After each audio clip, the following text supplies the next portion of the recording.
So we're out on this morning's dog walk in the Luxulyan Valley, and we're going to be featuring a walk from one of these.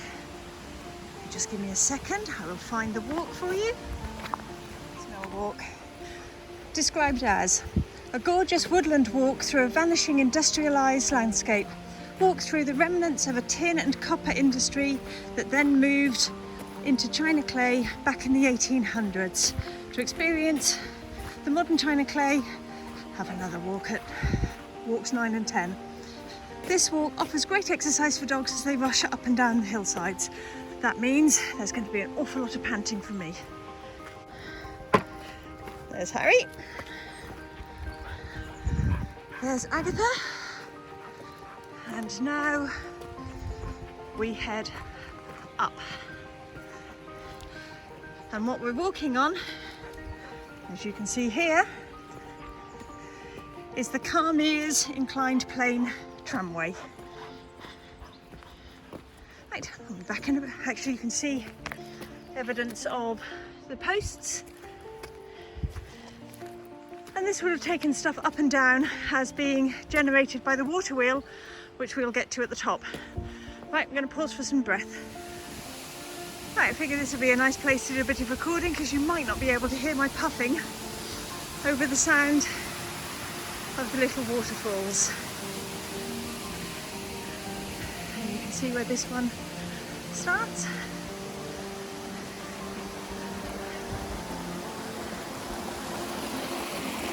There we go.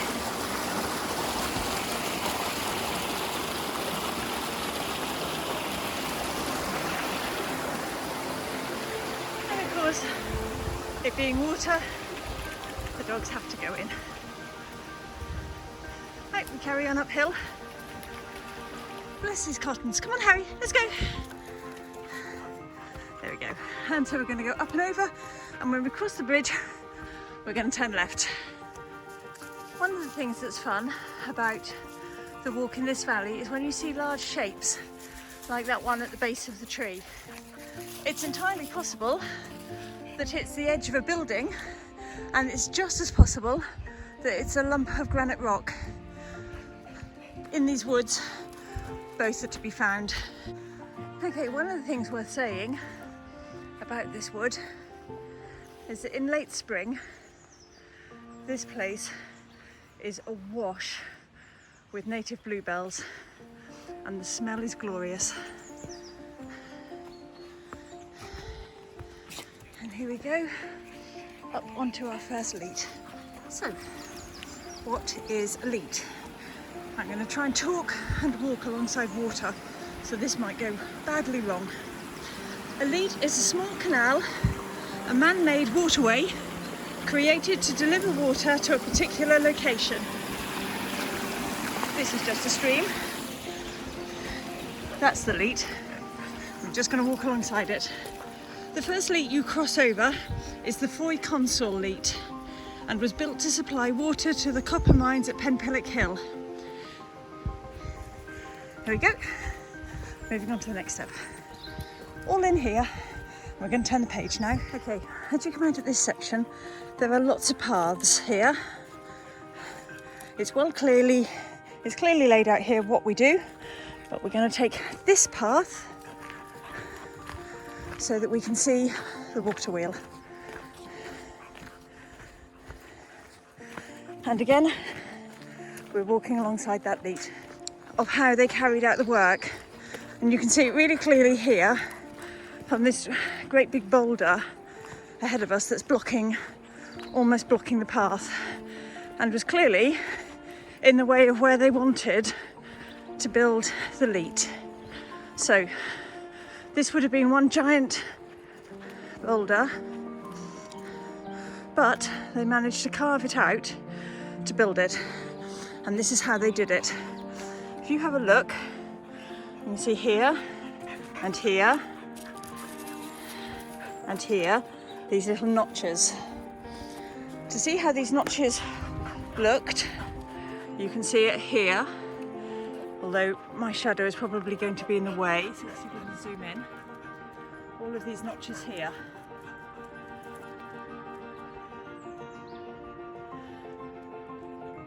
a line of notches like this can be tapped and the rock itself can actually shear off without any need for explosives. There's a video of this on YouTube, so I'll dig out the link so you can have a closer look at it. In the meantime, let's go back to the water wheel. That'll be a buzzard. Lots of them around here. Right, okay, back to the water wheel. So as you can see, it's currently in a pretty bad way with bits of metal in the river below, in the leat below, but there are plans to actually restore this. The leat up the top has actually been blocked off to stop the river, the water running over the overshoot. So let's walk up and explain the overshoot. When you've got a water wheel, there are two ways to power it. Its paddles either dip into the river below it, and the river below it pushes it by pushing the paddles, or you can have an overshoot where the water is supplied from up top and lands on the paddles of the water wheel and drives the water wheel that way. This is the more powerful way of doing it because you've got gravity helping you as well. However, I'm now climbing up against gravity, so I'll be back in a minute. Blue skies and something very rare indeed up in the sky. Look at that, an actual plane. I hope they're going somewhere nice. There's a bit of a challenge Annika moment. As you can see here is an example of part of the rail sitting on the padstones. Something that me and the boys always liked to do was to see how far we could walk out on this.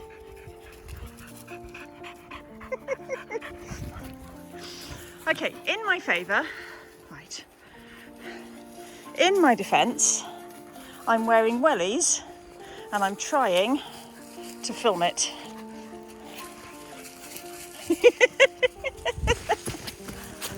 Right.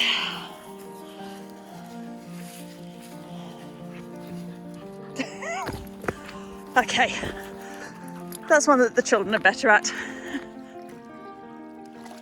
And it can be a little bit muddy at times. This is one of Harry's preferred locations. Would you look at the state of him? Two-tone dog. Here's the other one. Right, we are heading towards Richard Fry's greatest achievement, I think. And the reason that the dogs are on leashes for this second is because Harry has a habit of jumping up, and in fact did once jump up on this wall. And you will see in a minute why this filled me and any God-fearing person with absolute bloody fear that they were about to lose their dog permanently. Now, I'll be coming back this way in a minute, but it really is worth seeing what is so incredible about this. And if there's any clue to be had, have a look at just where I am amongst the treetops, and that should give you an idea. Now, one of the things that you can't quite see is, if you look at my feet, there's a hole there. Running underneath my feet at the moment is a leat. One of those canals that you saw carrying water is hidden within this structure. Okay, I'm just going to give you an idea of quite how impressive this is. But that is how high we are. Really terrifyingly high. Just on the other side there at the far end, there is a leat, and that leat is the Charlestown leat, and that supplies water all the way to Charlestown Harbour, which is 4 miles away as the crow flies. So that's what the Cornish engineers were doing several hundred years ago. They were moving water all around the county in order to supply the industry. Pretty impressive. I can't be the only one who walks through this wood and imagines Boromir and Aragorn. Was Aragorn in this wood? Yeah, he was. As they were running through, fighting the Uruk-hai. There's something really, really fabulous about this place. And these giant boulders that we see everywhere. And we're going to be walking through some of these boulders in a minute. The viaduct, built by Richard Truro in 1839. This viaduct is an engineering masterpiece. It has 10 arches spanning 200 metres and stands 27 metres tall. And 27 metres doesn't actually sound that much, but you were up there with me. It's quite something. The viaduct has a dual purpose. It was built to provide a tramway across the valley, but also to provide water power to the water wheel. Within the viaduct runs the Karmis leat. You can sometimes see the water flowing between your feet, beneath your feet, when it's running. We'll just head underneath it now. Honestly, I keep thinking to myself 27 metres is nothing. But just look at the sheer size of it.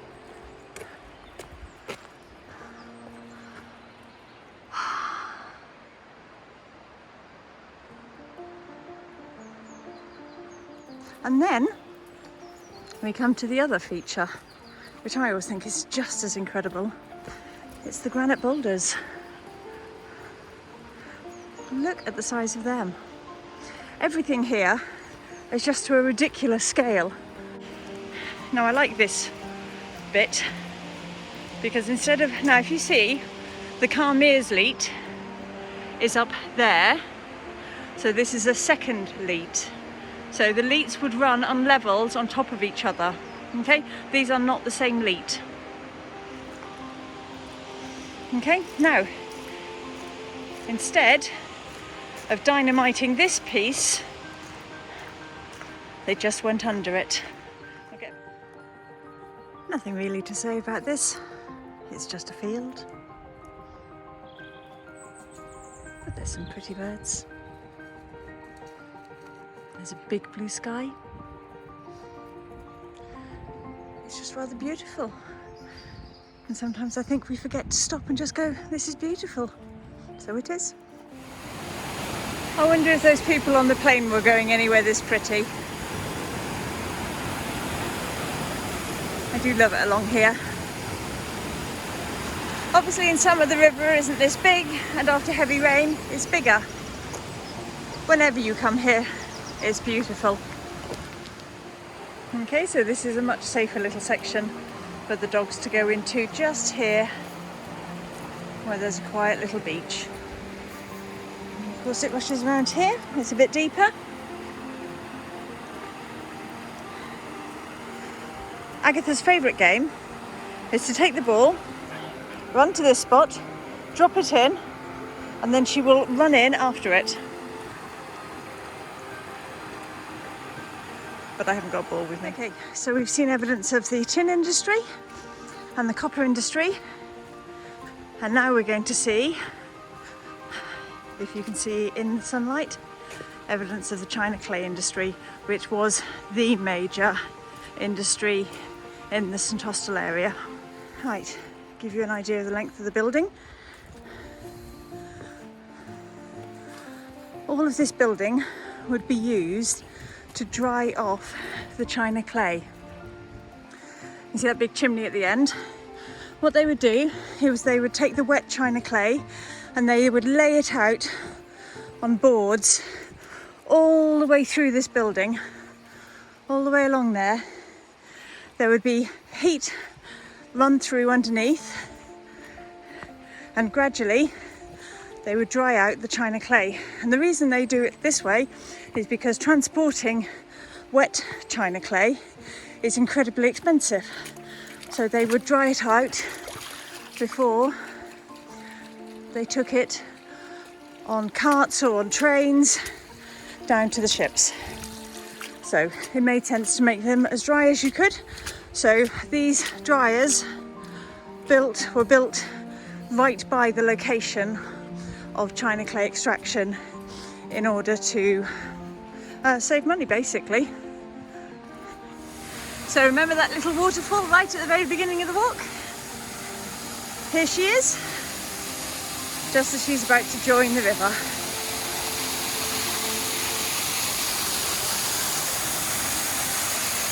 And I can't tell you what a lovely spray that is after a long walk. Right, onwards. Okay, that's the walk done. Thank you for joining me on this walk. I hope I didn't waffle too much. I've got mud ahead, so I'm just trying to keep an eye out for that. You see, it's absolutely glorious here. Perfect in any weather. Absolutely adored by the dogs. You can get this walk in my book, Walking with Dogs, between Fowey and Truro. And you can get this particular walk available as a free download from my bio. Okay, thanks for joining me. Bye now.